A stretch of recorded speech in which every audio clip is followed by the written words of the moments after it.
Fala pessoal, vamos aí a mais exercício de cálculo volume 1, seção 7.8, exercício número 5. Vamos ao enunciado.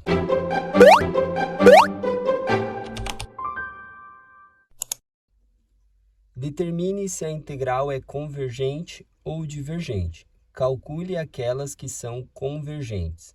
Integral de 3 ao infinito de 1 dividido por x menos 2 elevado a 3 sobre 2 dx. Bom, então temos que verificar aí se a integral ela é convergente ou divergente.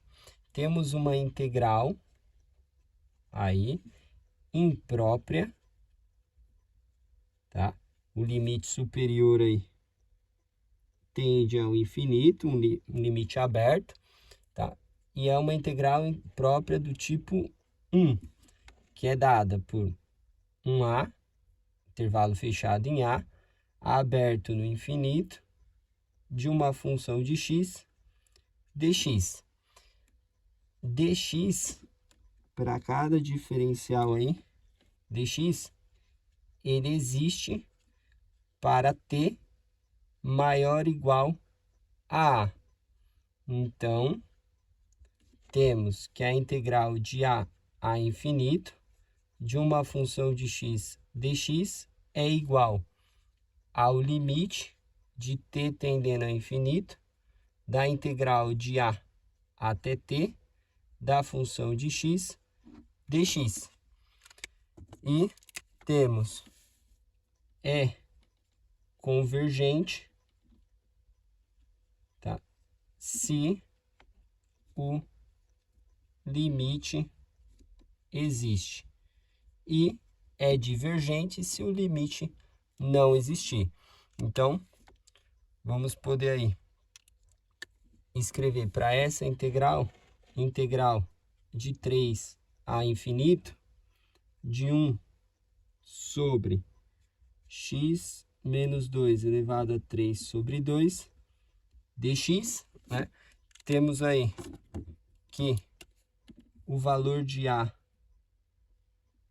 é 3, temos aí que t é maior ou igual a a, né? O domínio da função, ó, a função não existe só para x diferente de 2. Então, como ela começa aqui o limite em 3, então existe um dx para t maior ou igual a 3. Então, podemos escrever que é igual ao limite de t tendendo a infinito da integral de 3 até t de 1 sobre x menos 2 elevado a 3 sobre 2 dx. Para calcular essa integral, a gente utiliza aí a regra da substituição. Então, vou chamar essa função aqui dentro do parênteses de u. Então, temos aí que u é igual a x menos 2. Vou derivar desse lado, temos du. Deriva desse lado, derivada de x dá 1, fica dx, e a derivada de 2 dá 0. Então, fica du igual a dx. Então, esse dx aqui vale du.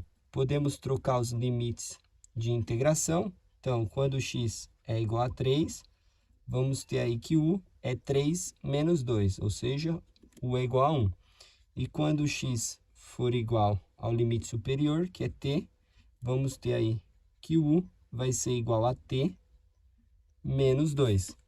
Então, vamos poder aí reescrever como sendo igual o limite de t tendendo a infinito da integral. Aí, onde era 3, vamos substituir por 1. Onde era o t, vamos substituir por t menos 2. Aí, aqui vai ficar 1 sobre... Aqui onde era x menos 2, vamos trocar por u, elevado a 3 sobre 2. E onde era o diferencial dx, vamos pôr diferencial du. Então, vamos poder reescrever que é igual o limite de t tendendo a infinito, aí, da integral, antes de resolver, vamos arrumar, de 1 até menos 2. Esse u elevado a 3 sobre 2 aqui, positivo embaixo. Vou reescrever lá em cima com expoente negativo, menos 3 sobre 2, integral em du. Então, vamos ter que é igual o limite de t tendendo a infinito, fazendo aqui a integral de 1 elevado a menos 3 sobre 2, soma 1 no resultado, menos 3 sobre 2 mais 1, dá menos meio. E divide pelo resultado, que é menos meio, que varia aí dos limites de 1 a t menos 2. Então, vamos ter que fica igual o limite de t tendendo a infinito. Esse 2 aqui está dividindo, vai lá em cima multiplicando, fica menos o 2, né? Esse menos aqui com mais. Aí, substituindo os limites, a gente vai ter primeiro o superior, t menos 2. Aqui, esse termo u elevado a menos meio é a mesma coisa que 1 sobre u elevado a meio, que é 1 sobre a raiz quadrada de t menos 2. Aí, vamos ter menos o limite inferior. O limite inferior fica 1 sobre a raiz quadrada, que é u elevado a menos meio. O limite inferior é 1. Então, vamos ter aí, reescrevendo, esse menos 2 vai distribuir para esses dois termos, vamos ficar com o limite de t tendendo a infinito, aqui vai ficar 2 positivo, e ali vai ficar menos 2 dividido pela raiz quadrada de t menos 2. E para calcular o limite, a gente faz a substituição direta aí de t por infinito. Então, vai ficar 2 menos 2 dividido pela raiz quadrada. Aqui, põe o infinito, menos 2. Infinito menos 2 dá infinito. A raiz quadrada de infinito dá infinito. 2 dividido por infinito é 0. Então, temos aí que o limite é igual a 2. Ou seja, o limite existe. Portanto, aí temos que a integral é convergente, tá? E está calculada e vale 2. Bom, espero que tenham gostado da resolução. Eu vou aguardar vocês em um próximo exercício. Até mais!